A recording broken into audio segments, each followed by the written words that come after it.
Every year, thousands of workers across the country are exposed to one of the smallest yet most dangerous threats in outdoor job environments: ticks. These tiny parasitic arachnids are more than just a nuisance.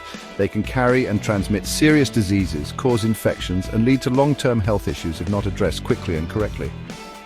Welcome to our training on tick removal and associated first aid. In this first section, we'll focus on understanding ticks, what they are, where they live, and why they pose a serious risk to anyone working outdoors.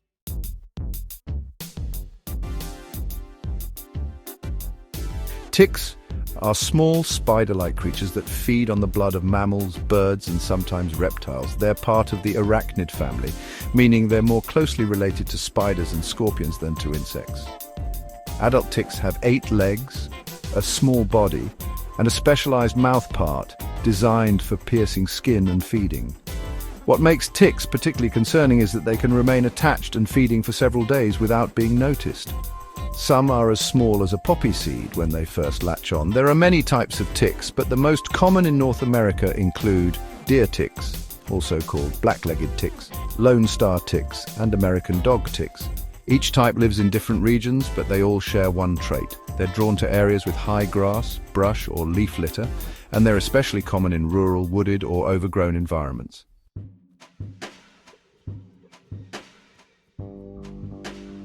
If your job puts you in or near vegetation, especially tall grass, brush, forest edges, or shaded outdoor work areas, you're at risk for tick exposure.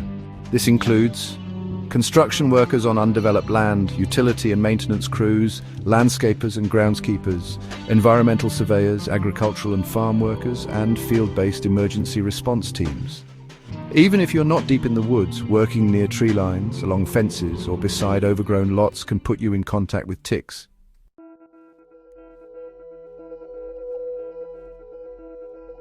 So what's the real danger here? After all, ticks are small and most bites aren't painful. The primary risk isn't the bite itself, it's what ticks can transmit. Ticks are known vectors for several dangerous illnesses, including Lyme disease, the most well-known tick-borne illness. It starts with fatigue, fever, and a telltale bullseye rash. Left untreated, it can cause joint pain, neurological issues, and heart problems. Rocky Mountain spotted fever. This illness causes fever, rash, and muscle aches, and can become life-threatening if not treated early. Anaplasmosis and ehrlichiosis, both bacterial infections that lead to flu-like symptoms and can be serious without medical care. Tularemia, babesiosis, and in rare cases, tick paralysis, all of which can affect the nervous system, organs, or immune response. Some of these diseases can be debilitating or permanent, especially when symptoms go unnoticed or untreated.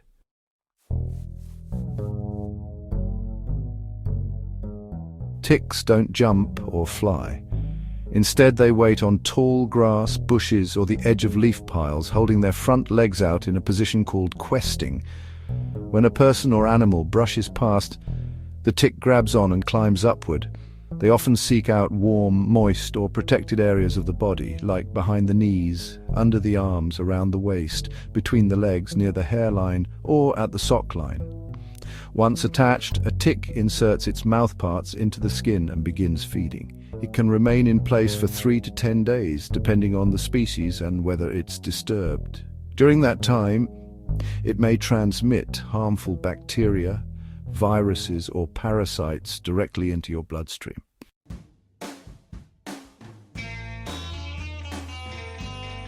Many people don't notice the moment a tick bites them, but there are signs to watch for in the hours and days that follow.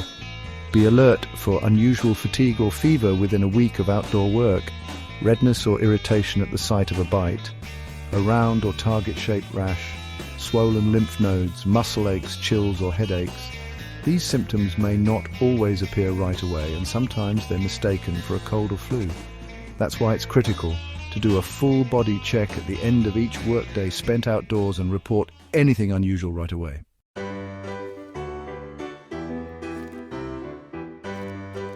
Performing daily tick checks is one of the simplest and most effective ways to prevent tick-borne illness. Before heading home or changing out of your gear, inspect clothing and outerwear. Ticks can cling to fabric and crawl onto your body later. Use a mirror to check behind knees, under arms, around the waist and other hard-to-see areas. Pay attention to scalp and hairline, especially if you weren't wearing a hat. Ask a co-worker or supervisor to inspect your back or areas you can't see yourself. Shower and wash thoroughly after fieldwork whenever possible. Removing a tick within 24 to 36 hours significantly reduces the risk of disease transmission. That's why early detection is key.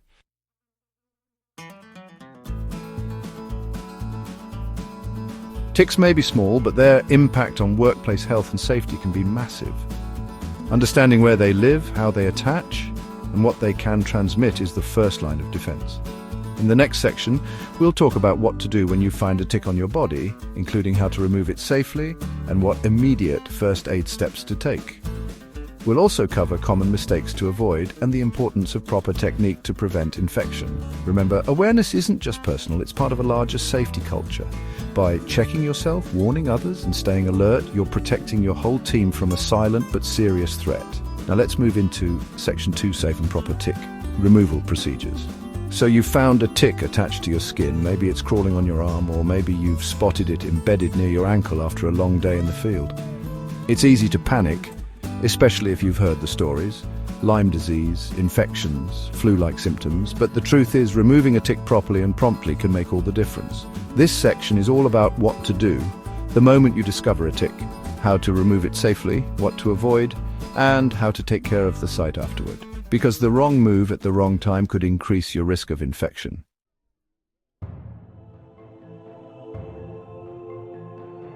The first thing to remember is don't panic.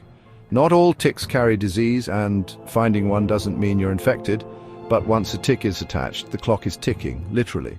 The longer a tick stays embedded, the higher the chance of disease transmission.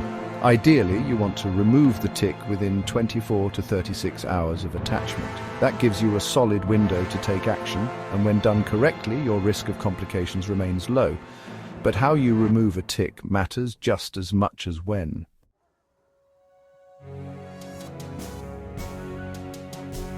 Let's start by clearing up some dangerous myths. Over the years, people have come up with a lot of creative and risky ways to remove ticks.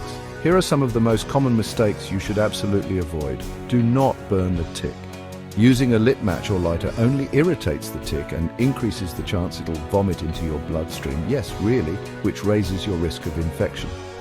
Do not use petroleum jelly, nail polish, or alcohol to try and suffocate the tick. This also stresses the tick and can cause it to regurgitate bacteria or viruses. Do not twist, jerk, or squeeze the tick. You may leave the tick's mouthparts embedded in the skin, leading to localized infection. Don't try to pull it off with your fingers. You're more likely to crush the tick or contaminate your hands with infectious material. It might seem faster to try a shortcut, but these methods do more harm than good. What you want is a clean, complete removal with as little trauma to the tick and your skin as possible.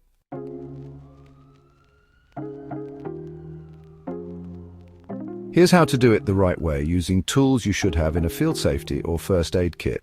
You'll need fine-tip tweezers, disposable gloves if available, soap and water, antiseptic wipes or solution, and a sealable plastic bag or small container. Step by step. First, put on gloves if you have them. This protects both you and others from exposure to tick fluids. Using the tweezers, grasp the tick as close to the skin surface as possible. Get under its body and aim for the area where it's attached. Then pull upward slowly and steadily. Don't twist or jerk. A smooth, even pull helps ensure the mouthparts come out intact. Once removed, place the tick in a sealed bag or plastic container. Don't throw it away just yet. We'll explain why in a moment. Clean the bite area with soap and water, then follow with antiseptic like alcohol, hydrogen peroxide, or iodine. Finally, wash your hands thoroughly and dispose of gloves safely. You've now removed the tick. That's a huge step, but your job's not done.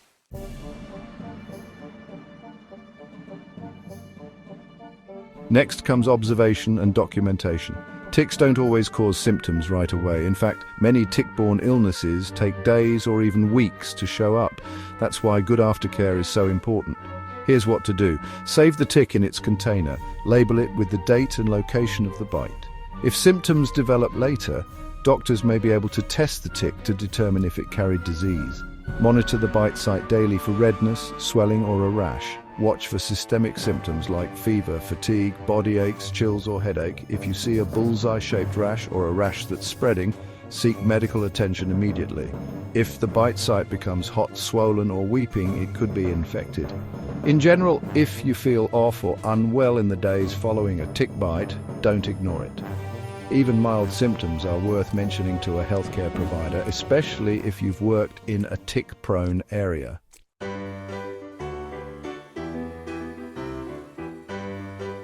Just like any workplace injury or hazard, a tick bite should be reported.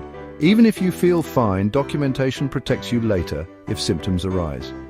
Report the following to your supervisor, safety officer, or HR department: when and where the bite occurred, what body part was affected, how the tick was removed, whether medical attention was sought, and a description or photo of the tick and bite site if available. If your workplace has a medical officer or nurse, you may be asked to bring the saved tick for analysis or submission to public health authorities. Remember, documenting a tick bite doesn't just protect you, it helps flag danger zones on job sites and contributes to overall crew safety.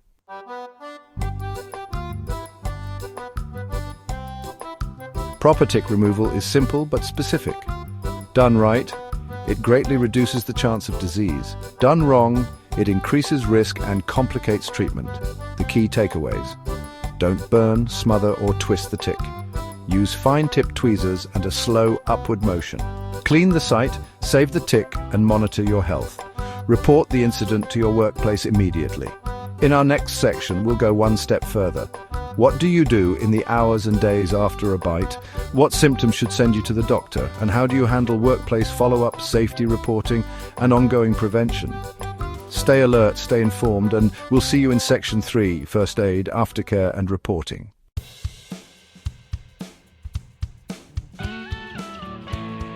You've removed the tick. You used the proper technique. You cleaned the wound. You're probably thinking the danger is over, but in truth, removing the tick is only the beginning of proper aftercare.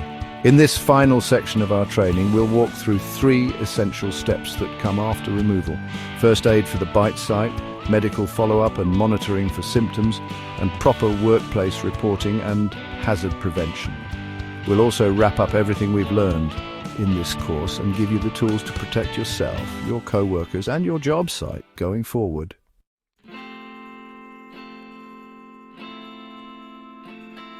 The first priority after removing a tick is to treat the wound properly. Even if you feel fine and even if the bite site looks small, it still requires care. Start by thoroughly washing the bite area a second time with soap and warm water. Then apply an antiseptic like rubbing alcohol, hydrogen peroxide, or iodine. This helps eliminate any remaining bacteria or germs that might have been introduced during the bite. After cleaning, apply a small bandage or piece of gauze, especially if the bite is still irritated or slightly bleeding.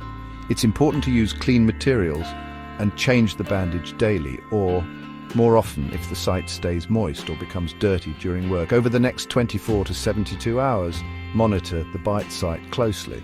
Check for signs of localized infection, such as increasing redness or swelling, skin that feels hot to the touch, pus or fluid discharge, and itchiness that worsens instead of improving. If you notice any of these signs, it's time to speak to a medical professional. Local infections from tick bites can lead to complications if ignored.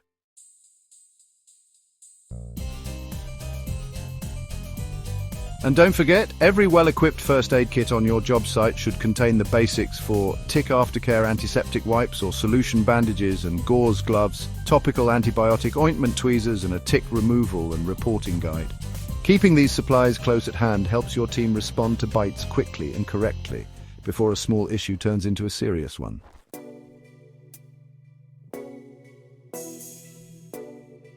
Removing the tick and treating the wound is step 1. But what happens in the days and weeks after the bite is just as important. Even with proper removal, tick-borne illnesses can still occur, especially if the tick was attached for more than 24 hours. That's why it's essential to monitor your health carefully and know what symptoms to watch for. If you've been bitten, pay attention to how your body feels over the next 2 to 3 weeks. Some of the most common symptoms of tick-borne illnesses include fever, chills, muscle aches, fatigue or weakness, headaches, joint pain, swollen lymph nodes, and rash, especially a bullseye-shaped or spreading rash near the bite site. Let's take Lyme disease as an example. The early signs of Lyme can show up anywhere from 3 days to a full month after the bite. Often the first sign is a circular rash with a clear center, followed by fever, body aches and fatigue.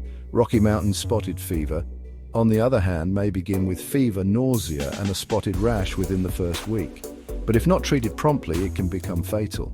That's why early action is so important. If you experience any of these symptoms, don't wait. Report them immediately to your supervisor and seek medical attention.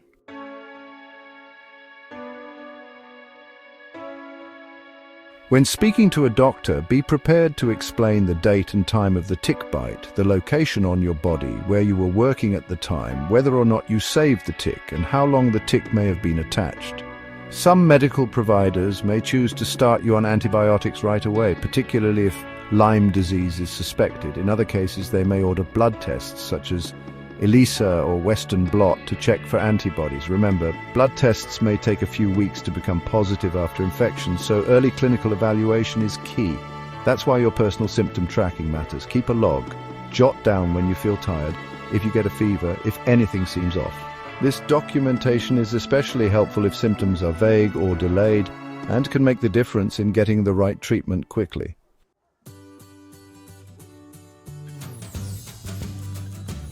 Now let's talk about reporting, because your health isn't the only thing on the line. Tick bites are a workplace safety incident and they need to be reported like any other job site injury or hazard.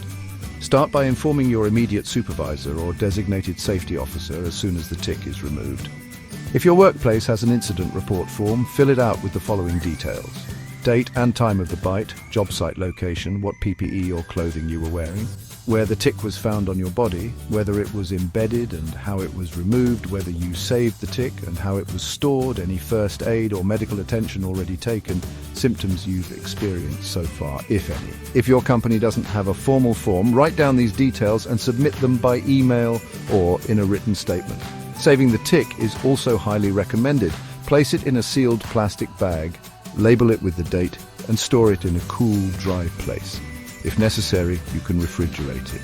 This gives medical personnel or health officials a chance to identify the species, and if symptoms arise later, it could be tested for disease.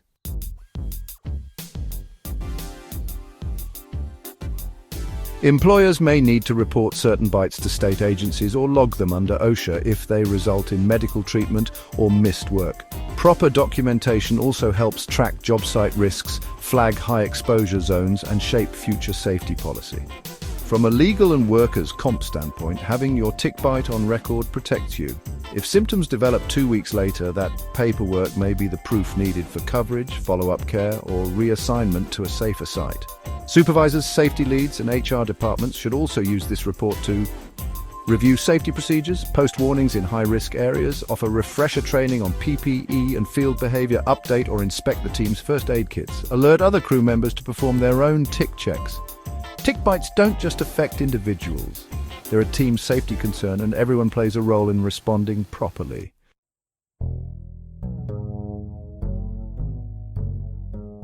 Aftercare doesn't end when the wound heals. It continues with how we prepare for the next exposure. If you've been bitten once, chances are it could happen again, so take what you've learned and apply it moving forward. Mark high-risk areas on field maps or job site diagrams. Use PPE consistently. Long pants, tucked shirts, hats, and permethrin-treated clothing. Encourage end-of-shift tick checks, even in fast-paced environments. Push for tailgate briefings that remind workers about current field conditions. Speak up when a site feels unsafe or underprepared. And most importantly, educate others. Share what happened. Show the team how you removed the tick, what your symptoms were, and how the company supported you. This builds trust and creates a culture where everyone feels empowered to take safety seriously.